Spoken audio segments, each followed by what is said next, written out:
Hello, everyone. Welcome to the Penguin Random House Book and Author Festival, hosted by Library Journal and School Library Journal. My name is Barbara Williams. I am the MIT Aero, Astro, and Physics librarian. I'll be moderating this session, but before we begin, there are a few housekeeping items to cover for those of you who are joining us for the first time. This session is being recorded, and it will be available in the virtual environment for 3 months. If you have a question for us, click on the Q&A icon. We'll try to save some time at the end for audience questions. We do not have chat enabled, but near the end of the session, we will be sending a PDF with details about all of today's authors through the chat window. Live capturing is available. You can either display a subtitle or show the transcript, and you can save the transcript at any time. Note that while the recording will include subtitles, the transcript will not be available on the recording. If you prefer to listen to the audio via a phone, click Audio Savings to access a dial-in number. Please join us on Twitter with the hashtag PRH Book Feast. So now it's my pleasure to introduce to you Andy Weir, a sci-fi rock star. Point of fact, when the word bestseller precedes your name, you don't require a long introduction. So let's get this conversation started. And so Andy, you shared in another venue how science drove the plot in The Martian. As you tell us about your newest creation, Project Hail Mary, can you share how realistic you believe the science is, which you lean on in this book? Sure. There's a little bit of hand wavy going on, I will admit. The principal plot, which is not a huge spoiler, you learn this pretty early in the book, is that there's a sort of an extraterrestrial like algae, kind of a single-celled organism, not intelligent, nothing like that, but it lives on the surface of stars, and there's basically our star has become infected with this algae, and there's like an algae bloom on it. So I invented an alien life form like that, and I went way down the rabbit hole trying to figure out, okay, I want to make sure this works, and it's got to have this enormous amount of energy storage because it actually spores to other stars via interstellar travel, so all that stuff like that. And so I came up with some hand-wavy quantum physics that allows it to store neutrinos within its cell membrane. Normally, neutrinos are very hard to corral or control. A neutrino can just go right through the entire planet Earth without hitting a single atom. So I made that up. I made up some quantum physics anomaly that this life form evolved to take advantage of. But other than that, everything's solid science. So what kind of research how do you engage in research to get up to speed on the topics you present? Google. Sounds like you have a lot of self-knowledge. Well, I mean, you write what you know, and the reason they say write what you know is because you know it pretty well, right? So this is my hobby. These are my areas of interest. I love space travel, both with humans involved and with no humans, like probes and stuff.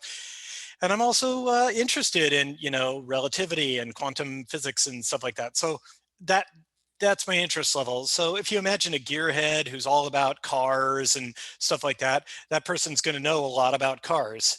And so, it's not unusual that they can identify the exact make and model of a car when you show them a picture, So I'm like that, but for certain areas of science. So that's what I write about.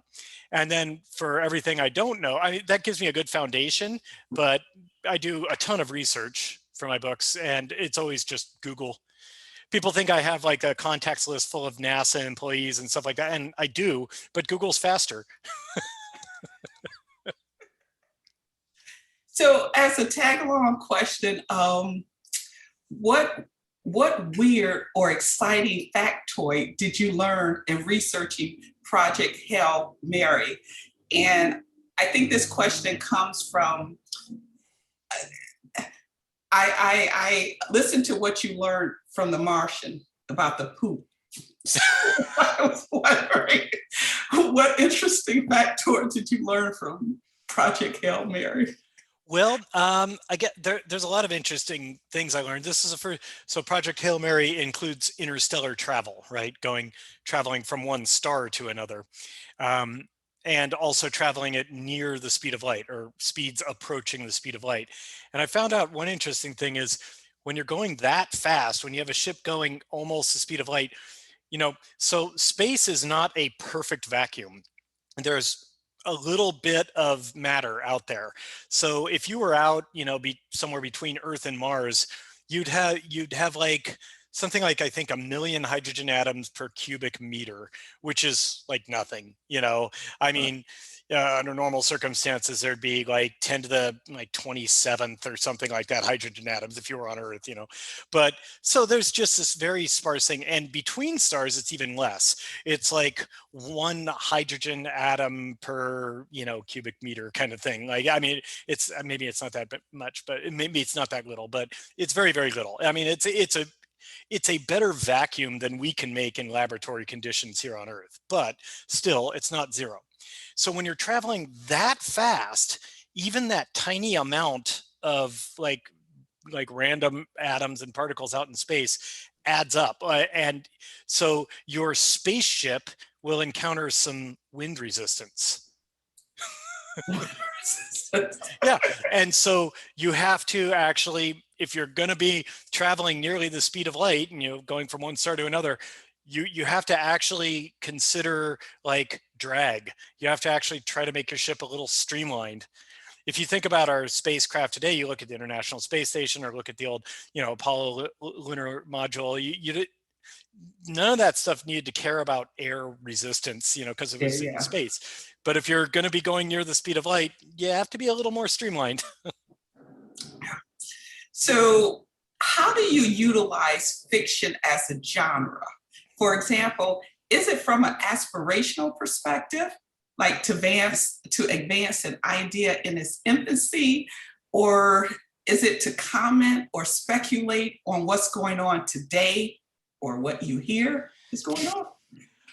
No, for me, fiction is purely for entertainment purposes.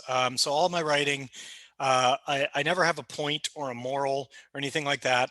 I'm not trying to change your mind about anything.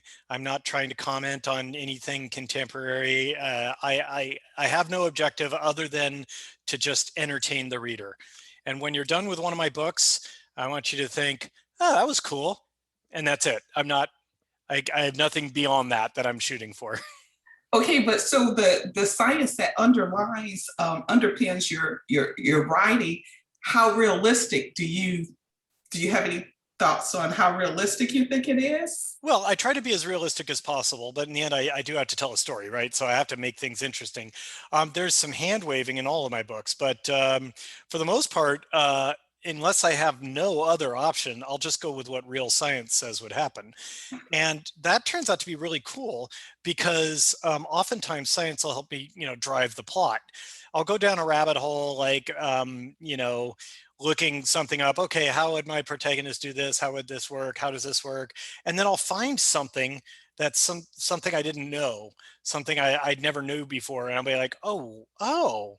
And then I can go back up and find that would cause a problem. So a good example of this is how science, it's cool because just sticking with real science helps me create cool and interesting challenges for my protagonists. And also well, there's two benefits to it. But first off, just give you an example.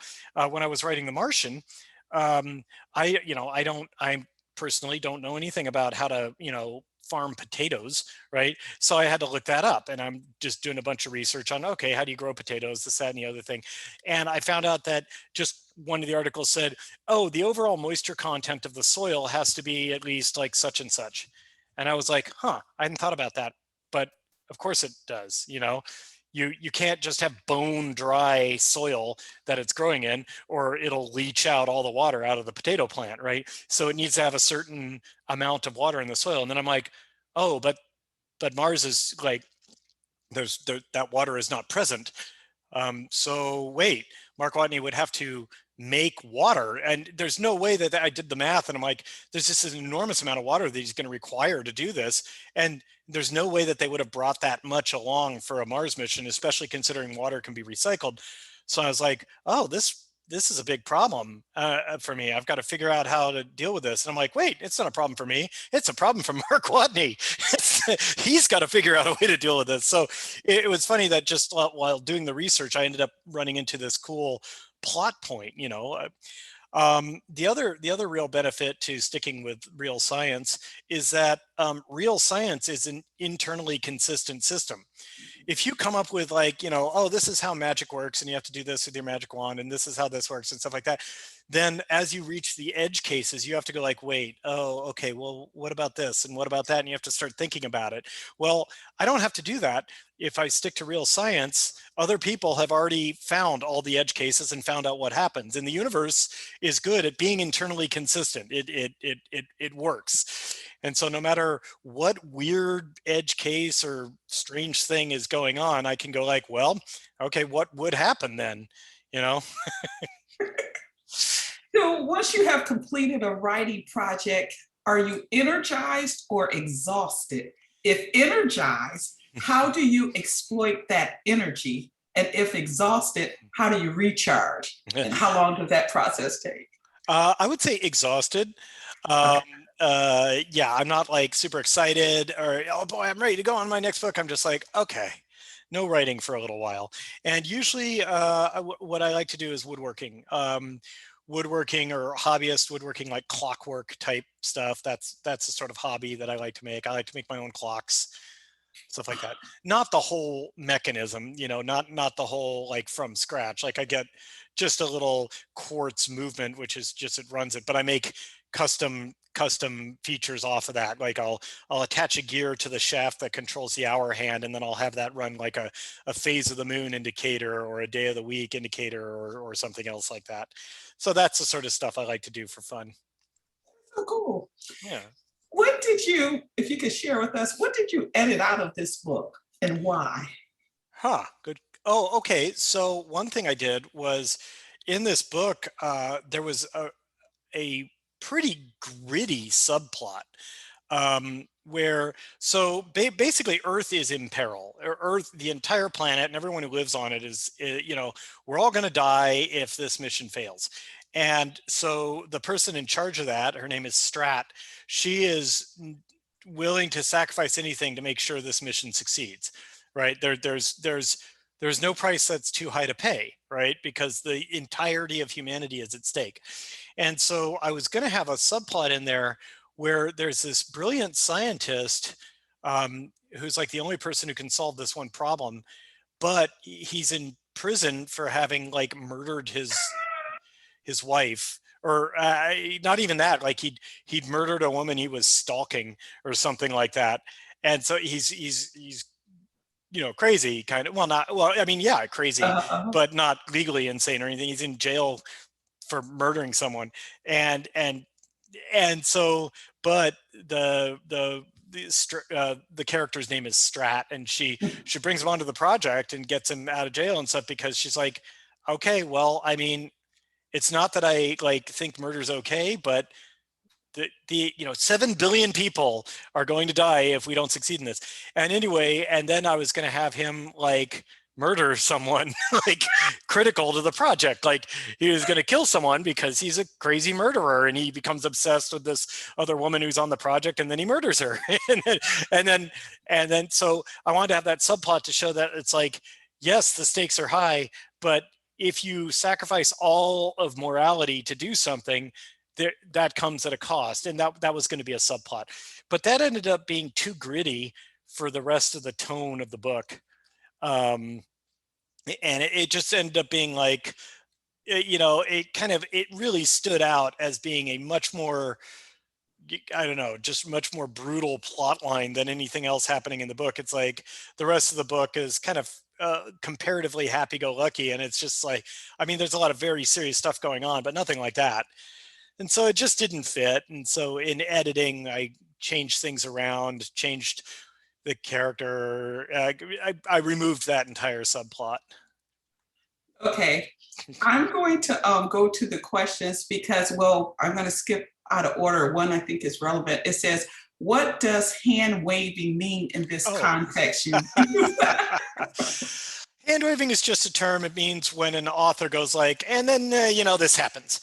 And so it basically means that if you hand wave, it means that in my context, it means like, well, I'm going to break some laws of physics here, and we're just going to run with that.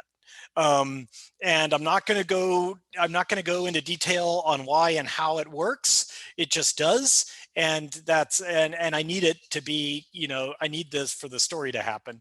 So a good example of that is like, how exactly does a warp drive work in Star Trek? It's like, well, they have a matter-antimatter reaction that creates an enormous amount of energy, and it's regulated with dilithium crystal matrix. It's like, yeah, but how does having a lot of energy cause a ship to go faster than light? That's why. That's hand waving. Okay, so we have a question. Do you use libraries or library databases often? Where do you turn when Google doesn't come through? Well, I don't physically go to libraries often. When Google doesn't come through, I mean, usually Google is not, usually Google comes through because if I don't find what I'm looking for, I search for other things and stuff, and I eventually find the information I want. But if it's something that's so specific that nobody, that I can't find the information, that's when I start turning to the experts that I know.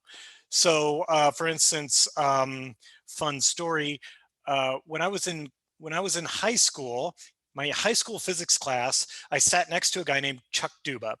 And he and I were often lab partners and stuff like that. And he was a cool guy. Well, no, neither of us were cool guys. We were both dorks, but he was nice to me, And we weren't exactly friends. We didn't hang out outside of school or anything like that, but we were often lab partners, and we'd chat and stuff like that.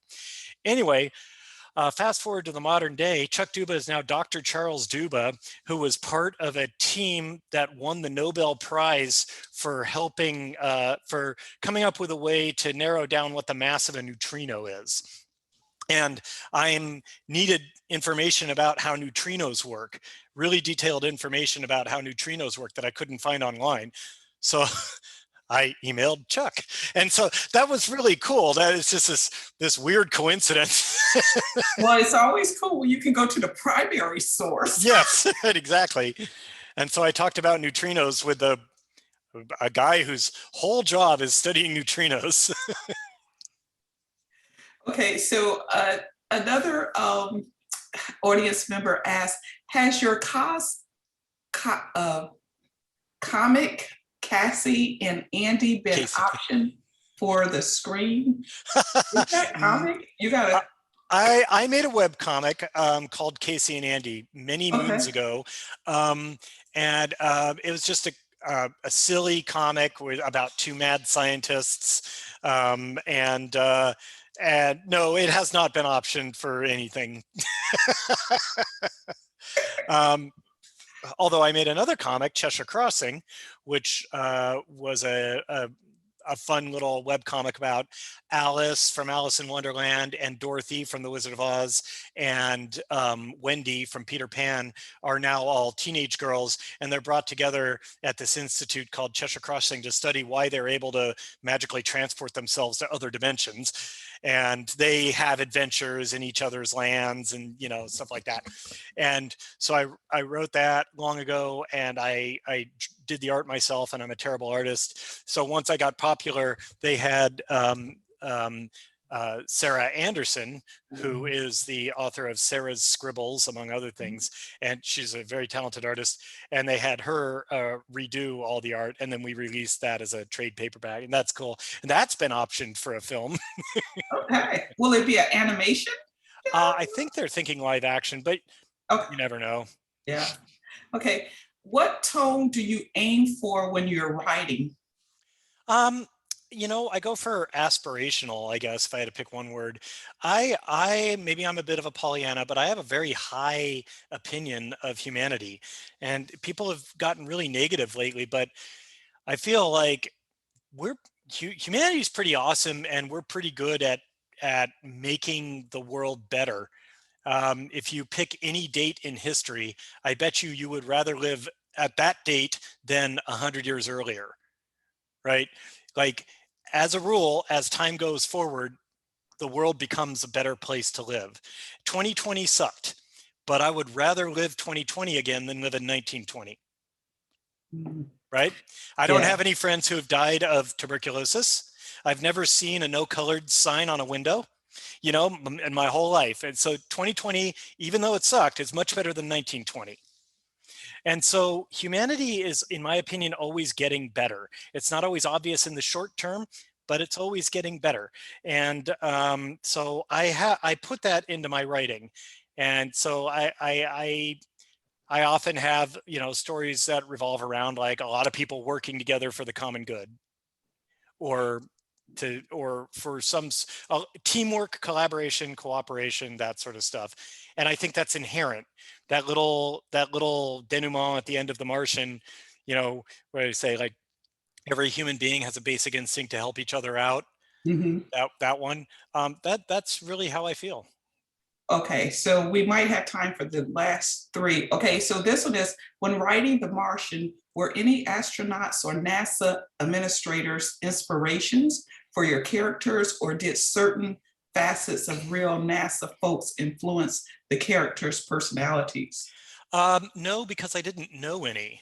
When I wrote The Martian, I didn't know anyone at NASA. I didn't know any of these people personally. All my information about NASA and about astronauts came from documentaries that I watched. Now, I watched a lot of documentaries about NASA and astronauts because it's my thing. I'm really into it. So that's kind of any information I had about astronauts was from that, but I'm told that I did a pretty good job at portraying the feel and the style of Mhm. how those things work.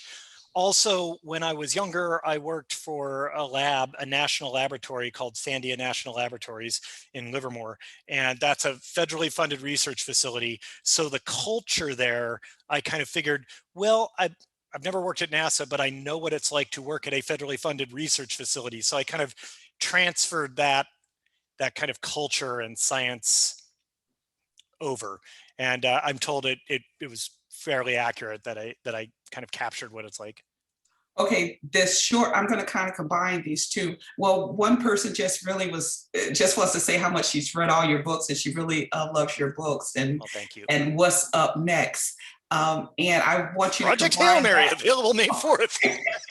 And so then the last question would be, where do you find or develop your book ideas? I think you Most of kind of, my ideas start off as me. It's interesting. Most of my ideas start off as me just daydreaming about cool stuff we could do with science. So for The Martian, I wasn't thinking, what I'm going to write a book. What's it going to be about? I was thinking, how do we send humans to Mars? How do we get them there? How do we get them back? How do we make sure that they don't die if something breaks? And I was thinking about, oh, okay. And so basically, what was the Aries program in the book? That's what I was doing, is I was just saying like, oh, for fun, like, how do we get them there? Oh, we could use ion engines. We could have all this cool stuff, and pre-supplies and stuff like that. Oh, but what if this breaks? How do we make sure they don't die? Oh, well, then we'd have this backup. Well, what if that also doesn't work? Well, what if these break? And what if these two things go wrong at the same time? And I thought the increasingly desperate things the crew would have to do to stay alive, I was like, this could make a good story. And so I created an unfortunate astronaut and subjected him to all of that misery. For Artemis, it started off with me speculating, what is humanity's first city that is not on Earth going to be like? oh, Is it going to be in orbit? Is it going to be on the moon? Is it going to be on Mars? And that's where I started thinking, like, how do you build it? Like, how do you build I eventually settled on the moon. How do you build a city on the moon? You don't want to ship everything to the moon. Well, it turns out the moon has an enormous amount of aluminum. You just need to smelt mhm, it. I'm like, okay, so first you send a reactor, then you make a bunch of aluminum, then you build your city out of it. There's also the byproduct of making aluminum is oxygen, which is awesome. So now you've got the oxygen for your moon base. and all that stuff. And so, but for Project Hail Mary, it wasn't quite like that. For Project Hail Mary, it was bits and pieces that I had from other stories that I'd shelved.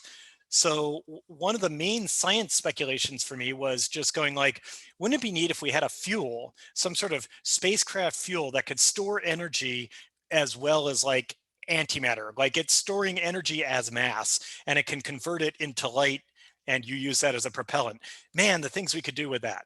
And so that's kind of like the core idea that started, well, a completely different book. That's the idea I was thinking about when I thought about a completely different book. And then I didn't like that idea. And so I shelved it, but the idea still had merit.